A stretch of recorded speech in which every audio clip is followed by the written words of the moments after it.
warahmatullahi wabarakatuh. Hello, welcome back to my English channel with me, Miss Rini Aprianti. Today we are going to continue our material. It is still about the functions of if clause. We come to the last functions of if clause. It is if clause as general truth.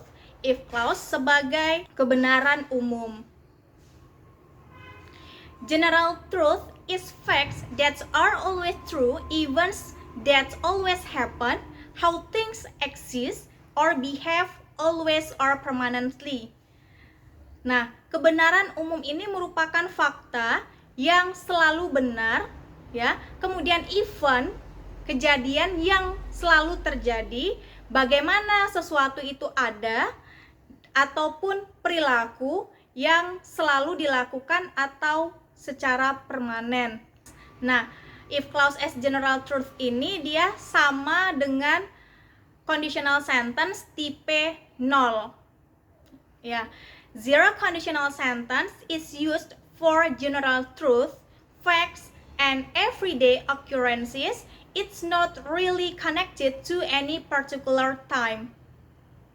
Nah, kalau zero conditional sentence ini ya bisa digunakan untuk kebenaran umum, fakta, dan kejadian setiap harinya dan tidak terkait dengan waktu tertentu. The pattern of if clause plus general truth is if plus simple present tense, present tense. Nah, jadi rumusnya adalah if diikuti dengan simple present tense, subject plus verb 1 plus object, ya, yang diikuti dengan simple present tense lagi, subject plus verb 1 plus object. Oke, look at this example. If you heat an ice, it melts. Jika kamu memanaskan es tersebut akan meleleh. Nah, if clause-nya di sini if plus subject, subjeknya adalah you, kemudian heat ini merupakan verb 1. Ya, kemudian it melts. It subject, kemudian melts di situ merupakan kata kerja pertama. Nah, kata kerja pertama di situ di akhirannya ditambahkan s karena subjeknya tunggal. Ya. Kemudian contoh yang kedua, if winter ends, spring comes. Jika musim dingin berakhir, musim semi datang. Nah, if clause di sini menggunakan simple present tense. If diikuti dengan subject winter, kemudian diikuti dengan verb 1. Verb 1-nya adalah ends. Nah, verb 1 di sini akhirannya juga ditambahkan s karena subjeknya adalah singular atau tunggal. Kemudian spring ya subject, kemudian verb 1 comes adalah verb 1. Nah, comes di sini juga akhirannya ditambahkan s karena subjeknya tunggal. The last example, if the sun rises, the day begins. Jika matahari terbit, maka hari dimulai. Nah, if clause diikuti dengan simple present tense, subject plus verb 1, subjeknya the sun, kemudian verb 1-nya adalah rises.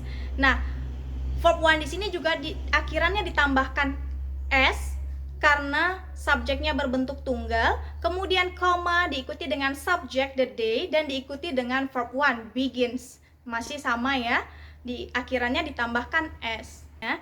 Jadi untuk menyatakan if clause dengan general truth ini ada dua rumus. Rumus yang pertama if simple present, simple present. Rumus yang kedua if simple present, future. Nah, rumus future adalah subject plus will plus verb 1 plus object. Jadi setelah will harus diikuti dengan kata kerja pertama. Kata kerja pertamanya adalah base verb, kata kerja dasar. Tidak ada penambahan s atau es di akhir kata kerjanya. Look at the first example. If you throw a ball, it will fall downward. Jika kamu melempar bola, bola tersebut akan jatuh ke bawah. Nah, kalimat tersebut merupakan sebuah kebenaran secara umum atau ketetapan. Ya, jadi setelah if clause diikuti dengan simple present tense, subjeknya adalah you, kemudian verb 1-nya adalah throw, a ball adalah objek. Kemudian diikuti dengan future, subject it, kemudian will, kemudian verb 1. Verb 1-nya adalah fall. Next example, if you boil water, it will evaporate. Jika kamu merebus air, air tersebut akan menguap. Nah, setelah if ya diikuti dengan simple present tense, subject plus verb 1 plus object. Subjeknya adalah you, kemudian verb 1-nya boil, and then water is object. Comma, simple future, subject it, will plus verb 1. Verb 1 is evaporate. Dan the last example, if we do not feed our pet, they will die. Jika kita tidak memberi makan hewan peliharaan kita, mereka akan mati.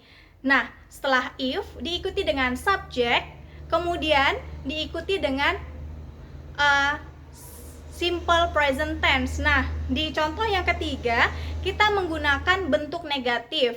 Ya, jadi bentuk negatifnya adalah subject plus do or does plus not plus verb 1 plus object. Jadi bisa menggunakan do not atau does not ya, tergantung subjeknya. Apabila subjeknya I, you, they, we, maka gunakan do not. Apabila subjeknya she, he, dan it, maka gunakan does not. Nah, jadi setelah subject plus do not or does not plus verb 1 plus object. Nah, di contoh yang ketiga, verb 1-nya adalah feed, kemudian our pet adalah object. Kemudian diikuti dengan future, subject plus will plus verb 1. Verb 1-nya di sini adalah die. Do you understand so far?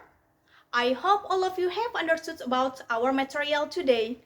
I think that's all for today. Thank you for watching. Wassalamualaikum warahmatullahi wabarakatuh. Bye-bye. Have a nice day.